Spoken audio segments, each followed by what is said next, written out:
बेखौसो गावनि रायजो राजाफ्राबो बुजायसैलाय परिबर्तन प्रमद बर' आबसु माबा माबि बुंनानै एकदम लर्ग थर्ग एखेबारे जाहा ताहा खालामनानै फेजेनलाबायबाय परिबर्तनाथ' बहा परिबर्तननि खुनु जिनिस नुवाखिसै जेबो गैया BTC नि पावारनिसो परिबर्तन जाबाय मोनखानाय क्षमताखौ आसाम गभर्नमेन्टनो हरफिनबाय 16टा बिभागनि क्षमताखौ परिबर्तना बे दा BTC नि EMफ्रा BTC नि अफिसार सेक्रेटारिखौ सार होननांगौ दिनैनि दिनाव बेबायदि दैबाना होबथानायनि बेबस्थाया हा खुरखानायनि बेबस्थाया स्किमफ्रा मावजानांसिगौमोन आरो बे समाव मावाबा बबे समाव मावगोन दाना जायगायाव जोंहा EM दं बे समाव जुदि जोङो बे जायगानि समस्याखौ मावनानै लानो हायाब्ला दस्रानि आखायाव देनां EMफ्रा थांब्ला BTC गभर्नमेन्टआ माने नोङो गोदान फैसै ओमफ्राय EMआ दस्रा जायगानि जाहैसै बे EMआलाय गावनि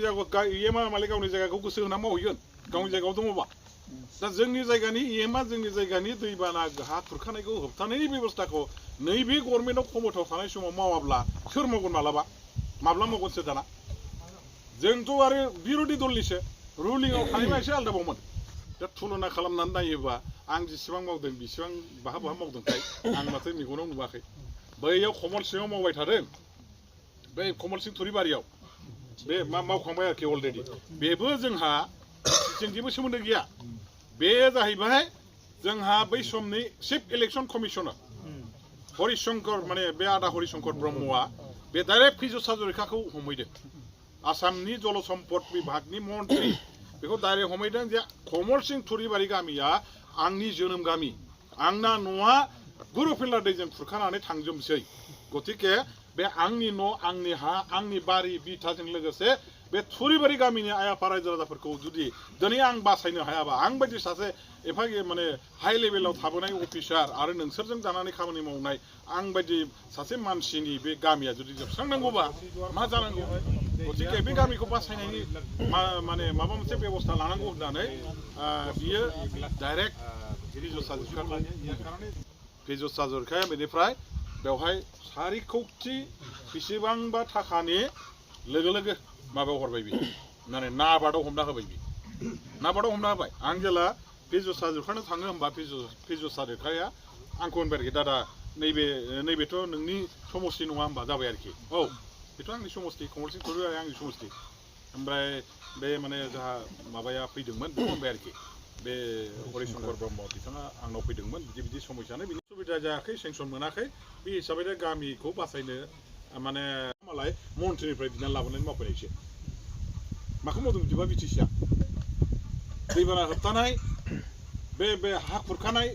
बेखौ होबथानायनि मा मावदों BTCआलाय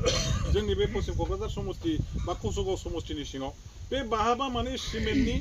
माने ओरै माने माबा होलायनाय फारखौ फाइन होनाय बे ससे मावदों बाहाबा हयथ' बाहाबा ओमफ्राय बस्ता जाबनायनि माबा हनै माबा माने 20 मिटार 25 मिटार बाहाबा मावलानाय मोनफा मोननै दङ जानो हागौ बिजों जागोन नामा बिजों जायाना फिसा बेबायदि बाहाबा सफा नुज्रांलाबायनाय दङ मोनफा मोननै बिदिजों जाया बियो लागातार मावलायसाय जेराव लाम माने गामिफ्रा खुरखा जानाय दङ बेफोराव लागातार मावनायनि बेबस्था खालामनांगौ आरो बे समाव मावाबा सोर मावगोन दा मन्थ्रियानो दंथारो स्वयं मन्थ्रिफ्रा मालाय मानो मन्थ्रि जायो मानसिफ्रा मानो मन्थ्रि जाजानो लुबैयो गावबागाव जायगानि समस्तिनि MLAफोरखौ मानो जाजानो लुबैयो मन्थ्रि जायोबा जाहैबाय समस्तियाव मन्थ्रि जायै MLAया जेसेबां मावनो हागोन बेनिख्रुइ 20 गुन 30 गुन बारा बियो खामानि मोननायनि लामा थायो समस्तिफ्रा जौगाखांनो हायो मन्थ्रिफ्रा सासे अर्डिनारि MLAया 10टा मोनोबा बे मन्थ्रि जादोंबा बे हारसिङैनो 30टा 40टा मोननो हागौ बे खामानिखौ बे खारनावनो मा जायो समस्तिफ्रा मन्थ्रि थानाय समस्तिफ्रा डेभेलप जासोगारो ओंखायनो समस्तिनि मानसिफ्रा रायजो राजाफ्रा गावबागाव समस्तिनि MLAफोरखौ बा माने MCLAफोरखौ मन्थ्रि जाजानो लुबैनाया बे खारनानो मावनो हासिगोन होननाय मोनसे साननाया दंमोन ना गैया दंमोन नङा होमबा दाथ' नुबाय माने जेबो गैया जेबो मावनो हानाय जायाखिसै थानायजों थाइजों एखेयानो जाबाय आं बिरोधि दलनि जानानै जेरैहाय दं बिथांमोनाबो बिरोधि दल बायदिसो जाहैबाय खामानि मावनो हायाखिसै नालाय जेबो गैया दा बेफोरबायदि समस्या आरोखि दा जेखि जाया आंनिफ्रायथ' आङो सेस्था खालामबायो खिन्थु सेस्था खालामनाय दहाय होननाय बायदियानो जों बिर'धि दलाव थानाय मानसिफ्रा मा मावनो हानो बेसेबां मावनो हानो मोनफा मोननै मावगोन मोनफा मोननै जागोन मालाबा मालाबा आरो बेखौ बहा होनो नों 10टा जायगायाव खुरखानाय दं सेस्था खालामबायनानै बोसोरसे बोसोरनै नाजाबायनानै मोनसेल' हागोन नोङो बाखि 9टा जायगायानो लांदां जागोन मोनसे जायगायावल'सो हागोन 10टा जायगायाव खुरखानाया दंमोन मोनसे जायगाखौ होबथानो हाबाय 9टा जायगा खुरखा जागासिनो दं बेखौ मावलांनो खय बोसोर नांगोन नोंनो दाना बोसोराव जुदि मोनसेल' स्किम फैयो मोनो नोङो नाजाबायनानै 9 बोसोरनि प्रयजन जासै 9थायानो थालांबाय जिहेतु बेफोर अनेक समस्या दं आरोखि दा बेखायनो जोङो रायजो राजाफोरखौ आरोखि नोंथांखौ आं खावलायगोनसै खसुगमबाय देरहायोबा गभर्नमेन्टआथ' जोंनि बिटिसिआव माने माबायानो बिपिएफआनो गभर्नमेन्टखौ बानायथारबायमोन आरो हाग्रामा महिलारिया बे समस्तिनि चिफ जाबायमोन आरो चिफ थानाय समस्ति हिसाबै आंबो थाखाबाय जिहेतु एमएलए हिसाबै बेसेबां मोजां जागौमोन बे समस्तिया कुसुगावनि रायजो राजाफ्राबो बुजायसैलाय परिबर्तन प्रमद बर' आबसु माबा माबि बुंनानै एकदम लर्ग थर्ग एखेबारे जाहा ताहा खालामनानै फेजेनलाबायबाय मा जाखो बे दा जेबो जायाखै समस्तिया दा एकदम माने गोथैसालि बायदि जाबाय जेबो गैया बेनि थाखायथ' दायनिगिरिया कुसुगाव समस्तिनि रायजो राजाफोरसो ना हाग्रामा ना रबिरामनि जोंनिथ' नङा दाया रायजो राजाफोरनिसो दा सोलायनांसिगोन दाथ' सारा माने ओरैहाय संकसनिफ्राय फासनायसिम सोलायजोब्बायानो रायजोफ्रा बुजिमारबायबो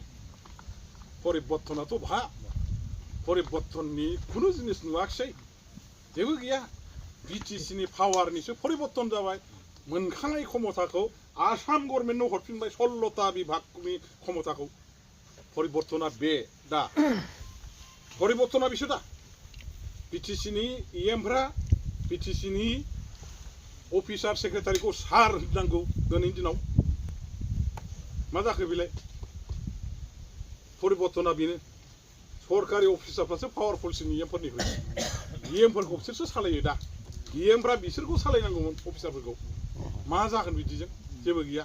थाखा हरजाया आसाम गभर्नमेन्टजों थाखा हरजाया दा आसाम गभर्नमेन्टआ थाखा हरा बिटिसिआव माजों खामानि मावनो दा सुइजारलेण्डखौ बोरै बानायबावनो हा सुइजारलेण्डआ बोरै जाबावगोन दाना যদি ঠকাই নিদিয়ে অসম চৰকাৰৰ পৰা ঠকাই যদি নাপায় আপুনি ঠকাৰেহে কাম ঠকা দিহে কাম কৰিব লাগিব ডেভেলপ কৰিব লাগিব তেতিয়াহে আপুনি সুইজাৰলেণ্ড বনাব পাৰিব কেনেকৈ বনাব বিটিচিখন এতিয়া সুইজাৰলেণ্ড বনোৱাৰ কথাটো দূৰৰে কথা ভাই এতিয়া চাওক আমি যিমানখিনি বনাইছিলোঁ সেইখিনিয়ে নষ্ট হৈ গৈ আছে এতিয়া যিখিনি বনাই ৰেডি কৰিলোঁ ভালকৈ একেবাৰে ঠিক ঠাক হৈ গ'ল বিটিচি সেই ঠিক ঠাক হোৱা বিটিচিখন এতিয়া চোৰমাৰ কৰিহে ধ্বংস কৰিবলৈ লৈ আছে ক'তনো আৰু সুইজাৰলেণ্ড এনে হ'ব নেকি মুখেৰে পৰিৱৰ্তন ডেভেলপ এনে হ'ব নেকি মুখৰ লেকচাৰ দি দেশ চলিব নেকি কামৰ দ্বাৰা দিহে কাম কৰাৰ দ্বাৰা দিহে দেশটো চলিব আৰু এইবিলাক হিন্দু মুছলমানৰ পাৰ্থক্য বড়ো অনাবৰৰ কথা কৈ ৰাজনীতি কৰি কোনো অঞ্চল ডেভেলপ নহ'ব কোনো সমাজ ডেভেলপ নহ'ব আমি ডেভেলপ বিচাৰোঁ চৰকাৰৰ সহায় সহযোগিতা লৈ চৰকাৰে আমাক পুঁজি দিয়ে আৰু সেই পুঁজি দিয়ে আমি ব্যৱহাৰ কৰি পেলাই উন্নতি কৰিব লাগিব এই উন্নতিটোহে আমাক লাগে ৰাইজৰ বাৰী ভিটি ৰক্ষা পাব লাগিব আজি ইয়াত আমিওতো ক'ব পাৰিলে হয় এই ইয়াততো বড়ো মানুহ নাই ভাই ইয়াততো চব আদিবাসী মানুহে ইয়াত সেইটো কাম কৰি কি লাভ আছে ময়োতো ক'ব পাৰিলে হয় হা ইয়াত বড়ো মানুহেই নাই ইয়াত কাম কৰি কি লাভ আছে তাততো আদিবাসী মানুহে চব এই অঞ্চলত কাম কৰি একো লাভ নাই ইয়াত কাম কৰিব নালাগে মই যদি সেই কথাটো কওঁ সেইটো ভাল হ'ব না বেয়া হ'ব আৰু সেইটো কথা কোৱা মানে কি সেইটো কমিউনেল ভাষা সাম্প্ৰদায়িক ভাষা জাতি হিংসাৰ ভাষা আৰু এই জাতি হিংসাৰ ভাষা ৰাজনীতিত কোনোদিন আনিব নালাগে ৰাজনৈতিক নেতাবিলাকে আৰু ৰাজনীতিৰ লগত জড়িত থকা ৰাইজেও কোনো সম্প্ৰদায় কোনো জাতিক হিংসা কৰি ৰাজনীতিত কাম কৰিব নালাগে ৰাজনীতিত কাম কৰাৰ মূল উদ্দেশ্যটো হ'ল ৰাজনীতিত জড়িত হোৱাৰ মূল উদ্দেশ্যটো হ'ল ৰাজনীতিত থাকি ইয়াৰ দ্বাৰা দি মোৰ অঞ্চলখন মই উন্নতি কৰিম আমাৰ গাঁওখনৰ উন্নতি কৰিম আমাৰ গাঁওখনৰ ৰাস্তা হ'ব লাগিব আমাৰ গাঁওখনৰ এই গৰাখহনীয়া প্ৰতিৰোধ হ'ব লাগিব সেইটো কাৰণতহে মই ৰাজনীতি কৰিছোঁ এটা জাতিৰ লগত হিংসা কৰিবৰ কাৰণে মই ৰাজনীতি নকৰোঁ সেইটো মনোভাৱ লৈহে আমি ৰাজনীতি কৰিব লাগিব কি হিন্দু কি মুছলমান আমাৰ মাজত এইবিলাক ৰাজনীতি হা মুছলমান অঞ্চলত কাম কৰিবলৈ নিদিয়ে মুছলমানক কনষ্ট্ৰাকশ্যন কমিটিৰ চেয়াৰমেন বনাবলৈ নিদিয়ে এইটো হৈ আছে এতিয়া অংগনবাদী চেণ্টাৰবিলাকৰ